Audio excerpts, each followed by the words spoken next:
નમસ્કાર, online TV ન્યૂઝમાં આપનું હાર્દિક સ્વાગત છે। ગુજરાતના લોકલાડીલા કલાકાર જિગ્નેશ કવિરાજે માદરે વતન ખેરાલુની મુલાકાત કરતા જોવા માટે લોકોના ટોળા ઉમટ્યા।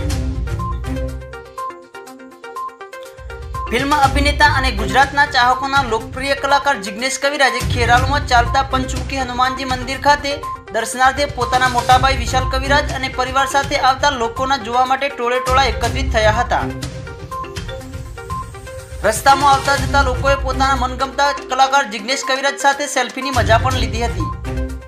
જિગ્નેશ કવિરાજે રસ્તામાં આવતા એવન સ્ટુડિયોમાં ચંદ્રકાંત ડબગરની પણ શુભેચ્છા મુલાકાત કરી હતી। આગળ જતા રામદેવ ટી સ્ટોલમાં દશરથજી ઠાકોરની પણ મુલાકાત લઈ વિશ્વકર્મા મંદિરમાં દર્શન કર્યા હતા। જ્યારે ઓનલાઈન ટીવીની ચેનલ હેડ સુરેશ ઠાકોર અને એડિટર ગોવિંદ ઠાકોરે પણ જિગ્નેશ કવિરાજની રસ્તામાં મુલાકાત કરી હતી। ગુજરાતના ફિલ્મ જગતમાં સારું એવું નામ છે એવા જિગ્નેશ કવિરાજ પોતાના માદરે વતન ખેરાલુમાં ચાલતા નીકળતા લોકોમાં કુતૂહલ પણ સર્જાયું હતું। જ્યારે લોકોએ પોતાના મનગમતા કલાકારને જોઈને ખુશી અનુભવી હતી। Online TV news reporter Suresh Thakor, Kheralu.